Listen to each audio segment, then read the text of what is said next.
की measurement principal ये भी सुन चुके हैं हम। कैसे? only those transactions are recorded in the books which can be measured in terms of money. Only those transactions will be recorded in the books which can be measured in terms of money. Transactions which cannot be measured in terms of money will not be recorded in the books. For example, quality of goods or services. For example, efficiency of management.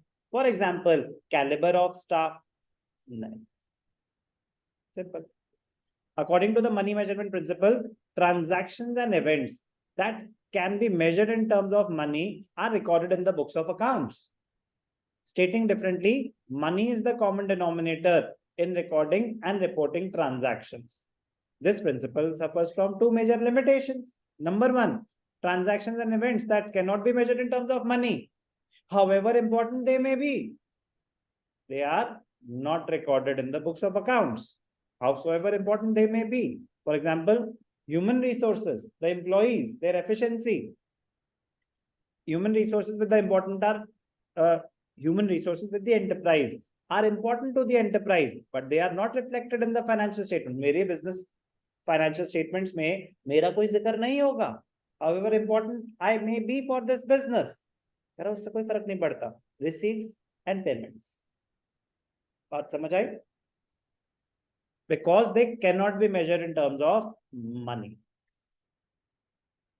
So limitation number one, it ignores qualitative aspects. Limitation of accounting में भी cover हुआ था ये.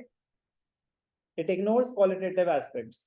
Limitation number two, it is assumed to have a static value. Money is assumed to have a static value. मतलब अगर आपने कोई table 10,000 का खरीदा, वो 10,000 का ही रहेगा. बस डेप्रिशिएट होगा वो एक रेट पे, उसकी वैल्यू अपने आप चेंज नहीं होगी, चाहे मार्केट में कुछ हो जाए, चाहे रुपये की वैल्यू इन्फ्लेट हो जाए, कुछ हो जाए. इन्फ्लेशन होती है ना, इन्फ्लेशन मतलब समझते हो, महंगाई, change in the general price level. हर साल इन्फ्लेशन हो रही है, सेम चीज, पैसों की वैल्यू सेम रह रही है क्या हर साल?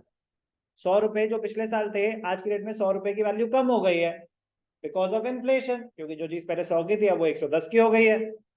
तो पैसों की वैल्यू तो गिर रही है because of inflation. But accounting में money is assumed to have a static value.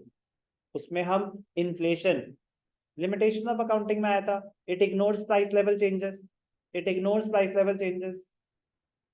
तो लिमिटेशन है वो, is the value of money is considered to have static value as the transactions are recorded at the value on the transaction date and they are shown at the recorded, they continue to be shown at the recorded value. मतलब जैसे अगर आपने कोई machine 50 lakh की खरीदी तो वो 50 लाख पे ही दिखाएंगे, बस 10% डेप्रिशिएट होती रहेगी. 45, 40, 35, 30. इन्फ्लेशन से उसका कोई लेना देना नहीं होगा, वो बस अपना एक फिक्स रेट पे डेप्रिसिएशन होगी. However, in reality, due to inflation, goods can be purchased for goods that can be purchased for 1,000 today may be purchased for 1,200 in future. कि महंगाई बढ़ जाएगी. जो टमाटर दो महीने पहले 50 रुपए के थे वो 150 के हो गए, लेकिन अगर आपने 50 रुपए के खरीदे तो 50 पे दिखाएंगे, वो चेंज नहीं हो जाएगी उनकी वैल्यू. बात समझ आई? It ignores price level changes. It ignores price level changes. What? The money measurement principle.